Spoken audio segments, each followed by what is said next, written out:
हम्म। सुप्रभात। आप सभी को MSCC क्लासेस में आप सभी का स्वागत है। आज हम लोग 10th और 12th का बच्चों का मौखिक टेस्ट लेने वाले हैं और देखते हैं बच्चों का तैयारी किस प्रकार का है और क्या बच्चों का लक्ष्य है और कितना नंबर इस बार आने की संभावना है और कैसे बच्चे तैयारी कर रहे हैं, उसका तैयारी कितना किस लेवल का है, ये सभी बातों को हम लोग चर्चा करेंगे और देखेंगे कि बच्चों की तैयारी कैसा है। तो चलिए मिलाते हैं सभी बच्चों से। ये है क्लासरूम हम लोगों का ऑफलाइन सेंटर का। और सबसे पहले आपको 10वीं क्लास के कुछ बच्चे से मिलाते हैं और कुछ क्वेश्चन पूछते हैं, देखते हैं बच्चों का तैयारी किस प्रकार का है। चलिए आप खड़ा हो जाइए। तो क्या नाम है आपका, बताइए।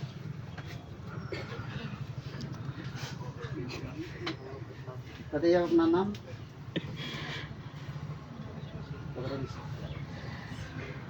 या ऐसे रखो, कई बार बताइए आपका नाम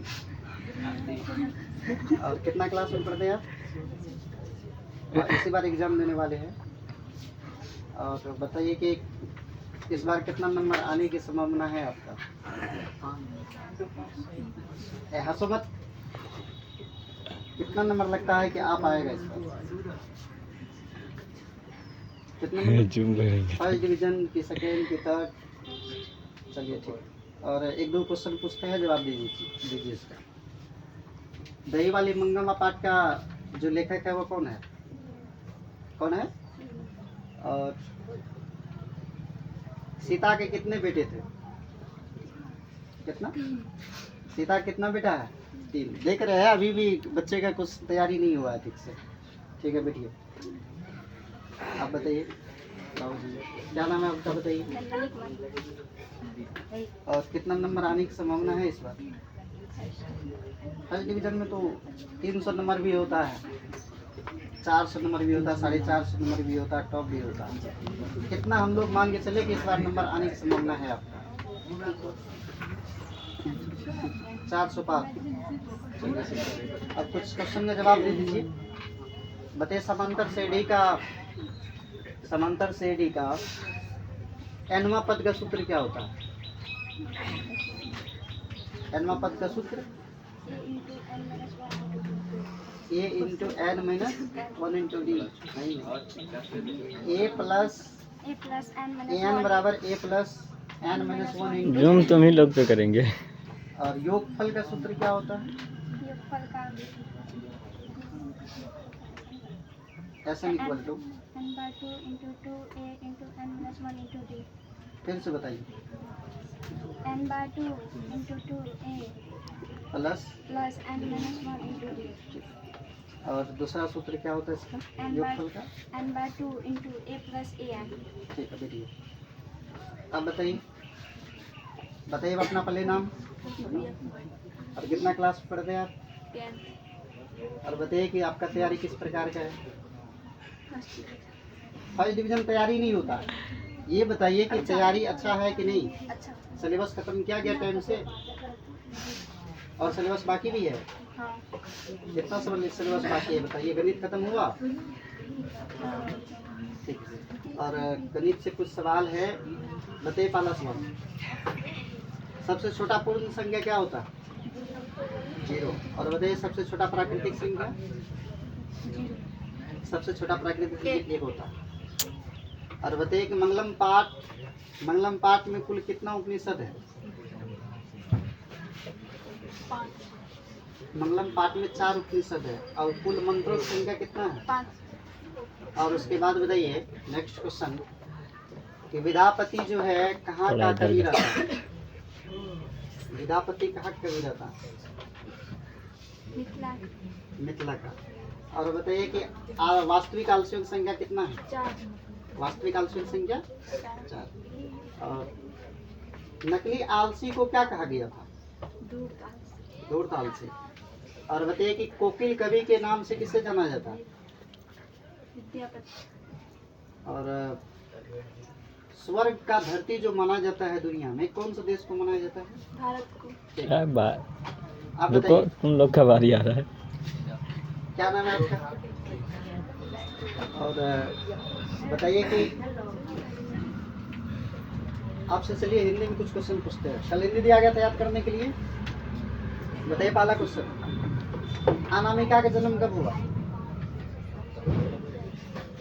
अनामिका का जन्म बताइए कब हुआ? नहीं पता। दही वाली मंगलमा पाठ जो है किस भाषा से लिखा गया, किस भाषा में लिखा गया था? श्रीनिवास तो लिखा है, लेकिन ये किस भाषा में लिखा गया था पहले? चलिए, बच्चे का तैयारी नहीं है, इसको याद नहीं होता है। हम लोग रोज कहते हैं याद करने के लिए, याद नहीं करता है। अब बताइए इतना ऑप्शन क्यों रहते? अब कहाँ गए थे? हाँ? क्या पुड़िया खाए हैं? देखा एक बार। चलिए बताइए, आप बताइए कि तैयारी किस प्रकार का है, सिलेबस खत्म किया गया कि नहीं किया गया? आपका लक्ष्य क्या है? अरे रुकना कट जेते। ठीक है, कितना नंबर तक लगता है कि आने की संभावना है? शांत रहिए सभी, नहीं तो सारा करते रहिए। एक लिस्ट बताइए ना। देखिए, अगर से 400 का लक्ष्य लेकर चलते हैं तो उसके आसपास रहते हैं, या 450 लेकर के चलते हैं तो उसके आसपास रहते हैं। तैयारी के बेस के हिसाब से और कुछ चलिए कुछ क्वेश्चन आपसे पूछते हैं, और तब ना हमारे जो फ्रेंड्स है, ऑडियंस है, उसको पता चले कि आपका सच में इतना नंबर आने की संभावना है कि नहीं। चलिए पहला क्वेश्चन बताइए, आप संस्कृत से पूछते हैं आपसे। भारत महिमा पाठ में कितना उपनिषद है? उपनिषद नहीं, कितना पुराण है?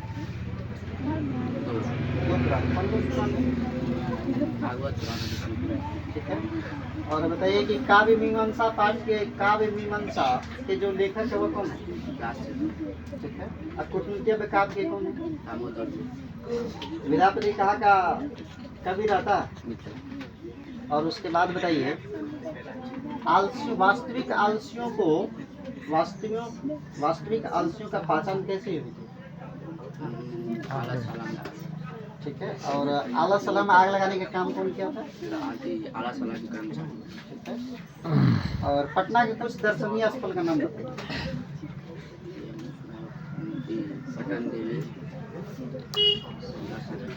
दर्शनीय स्थल का नाम बताइए,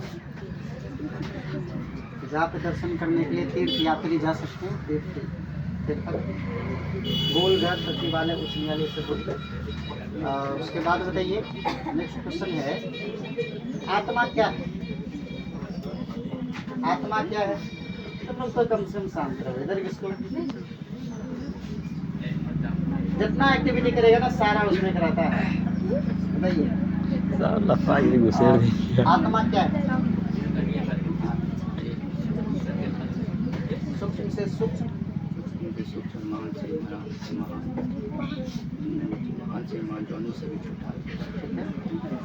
और बताइए कि महान लोग जो है संसार रूप के सागर को कैसे पार करते हैं?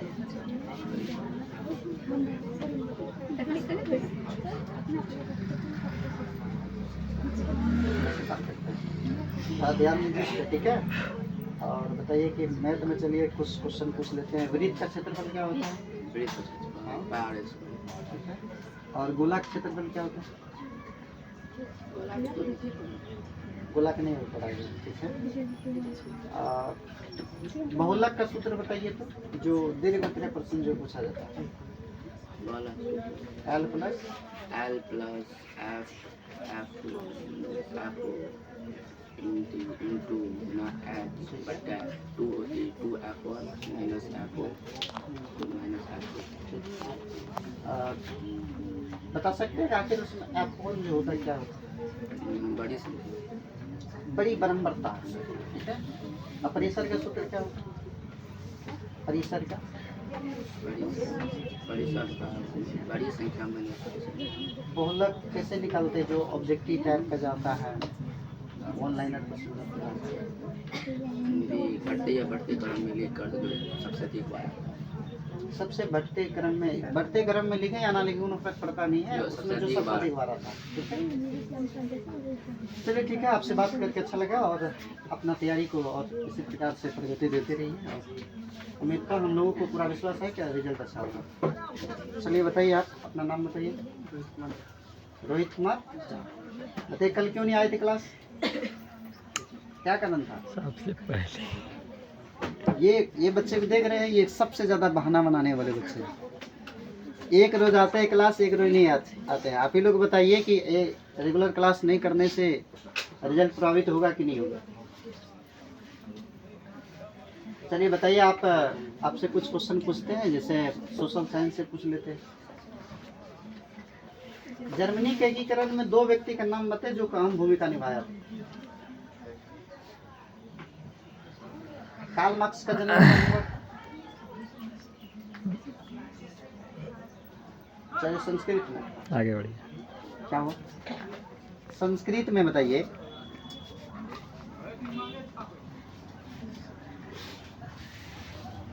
व्याकरण का रचनाकार कौन है? व्याकरण रचनाकार पाणिनि। और उसके बाद बताइए गणित में इधर अल्फा प्लस बीटा बराबर क्या होता है?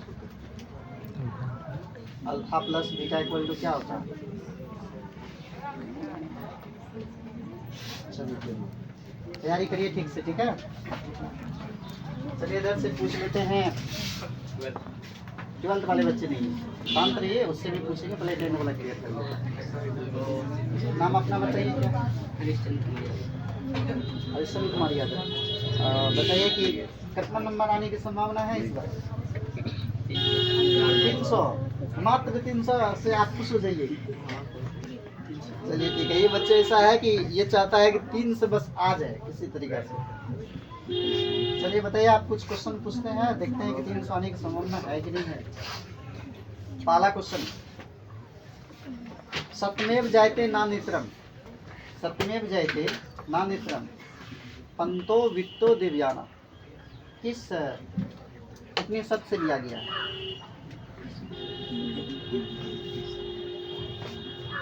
जीत किसकी होती है? मंगलम पाठ के आधार पर बताया कि जीत किसका होता है? सबका क्या सबका, ठीक है। और किसका जीत नहीं होता? अणु से भी बड़ा और सूक्ष्म से सूक्ष्म जो होता है वो क्या होता है? आत्मा होता है। अगला क्वेश्चन है, दलित बालक का नाम क्या था? भीमराव। वो तो आप हिंदी में चले गए, वो भी एक दलित बालक ही रहता है, लेकिन संस्कृत में होता है एक दलित बालक कौन था? राम प्रवेश राम। राम प्रवेश राम के परिवारों में सदस्यों की संख्या कितना था? 4, ठीक है। और राम प्रवेश राम के घर से जो है विद्यालय की जो दूरी थी कितना था? कितना दूरी था? 100 मीटर में 1 कोस, ठीक है। जैसे देसी भाषा में बोला कितना कोस? 1। ऑप्शन में यही रहता। मंदाकिनी वर्णम पाठ में ये सीते कहकर किसे संबोधित किया गया? हे सीते कहकर किसे संबोधित किया गया? बताइए सभी, किसे कहा गया था? और उसके बाद बताइए कि मंदाकिनी वर्णन पाठ का जो लेखक है वो कौन है?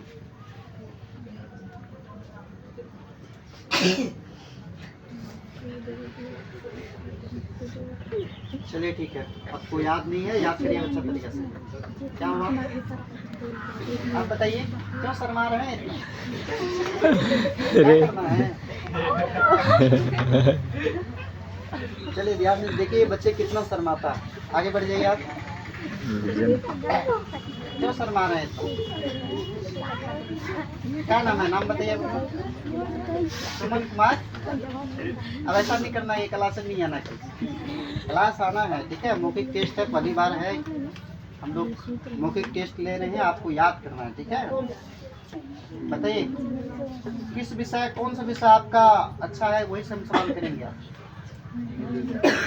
इंग्लिश, हिंदी, संस्कृत में कौन सी? हिंदी से? चलिए ठीक है जी। बेटे को आंसू कब आते हैं?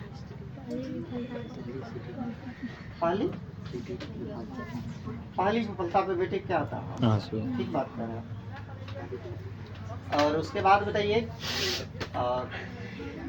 बेटे के चौथे में कौन सा वर्ण है जो नहीं अटता? को। क का तुलना किससे किया गया था? क का तुलना? क का तुलना कविता से नहीं, कबूतर सर बोल रहे हैं। चलिए, हमको ये सुनने में दिक्कत हो गया है। और अगला क्वेश्चन में देख, ख की तुलना किससे किया गया था? किससे किया गया था? अब बताइए, 30 कोटि मुकुट धरने की बात कहते हैं कितना, किसके लिए कहता ये 30 कोटि मुकुट बनाना है? जनता के लिए कि राजा के लिए? किसके लिए कहता? जनता के लिए। और बताइए कि जनतंत्र के जन्म के लेखक है कौन? चलिए, हिरोशिमा कहाँ है बताइए, कहाँ है? और हिरोशिमा का जो लेखक है वो कौन है? कौन है? आज्ञा जी है। और आज्ञा का जन्म बता सकते हैं? 1911 में।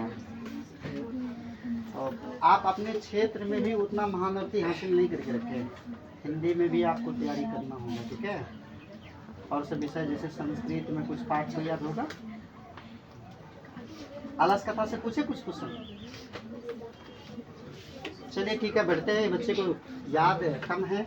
अब आते हैं, बताइए क्या नाम है आपका? आशुतोष कुमार। ये काफ़ी नटखट बच्चे हैं, ठीक है? और इससे सवाल आज करते हैं। पढ़ने में भी बच्चे हैं, जो शरारती बच्चे होते हैं पढ़ने में भी बच्चे होते हैं। ऐसे नहीं है कि बस केवल गभी मारते हैं। तो बताइए, आपका क्या लक्ष्य है? कितना नंबर हम लोग ऑडियंस कितना नंबर तक की अपेक्षा आपसे कर सकते हैं? कितना नंबर आ सकता है? शर्माना नहीं, बोलना है अपने लिए।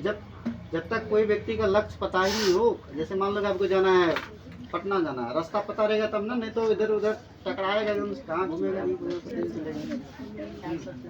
400+, ठीक है?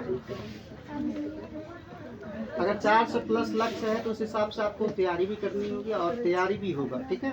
और अब जितना हो सकता है मॉक टेस्ट लगाइए। चलिए कुछ क्वेश्चन पूछते हैं। चलिए, पहला क्वेश्चन गणित से ही रहता है, पूछते हैं कि विवेचक का सूत्र बताइए। क्या सूत्र? D बराबर B² और ऐसे। अच्छा, मूल कब समान होता है? थोड़ा इधर घुसक जाइए ना, हम मैक्स से मार थोड़ी नहीं रहे हैं। अच्छा। बताइए, जब मूल कब समान होता है? वास्तविक हो, वही तो पूछ रहे हैं कि D बराबर क्या होना चाहिए? D का मान 0 से छोटा करने वाला माइनस होने चाहिए या 0 से बड़ा प्लस होने चाहिए या 0?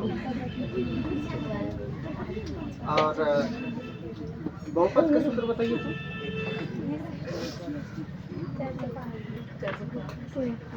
साइन 30 डिग्री का मान बता दीजिए। और tan 60 डिग्री का मान,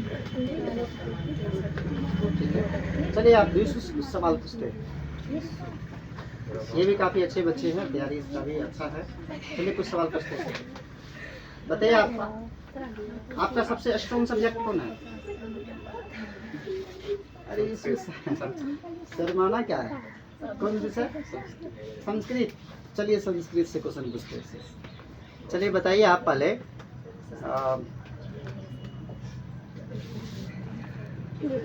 काव्य मीमांसा पाठ के जो लेखक है, काव्य मीमांसा के जो लेखक है वो कौन है?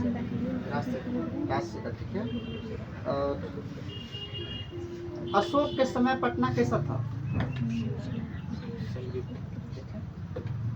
और चंद्रगुप्त मौर्य के समय क्या था? उत्कृष्ट। इंडिका किसका रचना? इंडिका किसका रचना? इंडिका किसका रचना है, बोलो? इंडिका मेगास्थनीज का क्या है? अगला क्वेश्चन है कि मेगास्थनीज किसके दरबार में, मेगास्थनीज जो है किसके दरबार में आए थे? चंद्रगुप्त मौर्य के दरबार में। और संस्कृत से क्वेश्चन पूछ देते हैं। इधर वास्तविक आंशिक संख्या बताइए कितना? 4। तो दलित बालक का क्या नाम था? अक्रमवीर कौन था? और बताइए कि दानवीर कौन था? दानवीर वृषवर। दानवीर दान से उसको कर सकते हैं, लेकिन दानवीर अगर जब रहता है तो प्रयास करिए कर्म नहीं किया है, ठीक है। तो दुनिया का सबसे बड़ा अगर जब कोई दानी अगर आदमी है तो वो कौन है? कर्ण। कर्ण किस पक्ष से युद्ध करता था? और कौन पक्ष का विजय हुआ था? पांडव। और युद्ध कितना दिन तक हुआ था बताइए? महाभारत 18। कुल उपनिषदों की संख्या कितना है? 108। और मंगलम पाठ में कितना उपनिषद का चर्चा है? 4। मंगलम पाठ में मंत्र की संख्या कितना है? नदी नाम और रूप को छोड़कर किसी में नहीं? सुनामी किसे कहते हैं?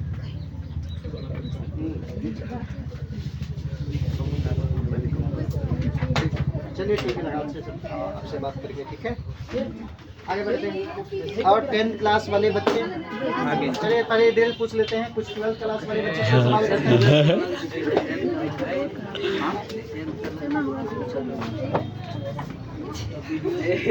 चलिए यहाँ पर आपके 10th क्लास बच्चे तो पूछ दिए थे ना?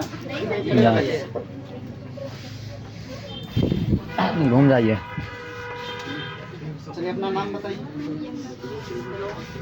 शांत करो, क्या इतना हल्ला कर रहा है? आपका सबसे स्ट्रॉन्ग सब्जेक्ट कौन है? संस्कृत। चलिए संस्कृत से ही जिस बच्चे को सबसे ज़्यादा डर जिस विषय से लगता है, संस्कृत कैसे पढ़े, वो संस्कृत विषय ही बच्चे का अच्छा है। तो कुछ क्वेश्चन पूछते हैं संस्कृत से, देखते हैं कि इस सवाल का जवाब मिलता है कि नहीं। पहला क्वेश्चन बताइए कि सीता को क्या क्या कह करके संबोधित क्या किया है?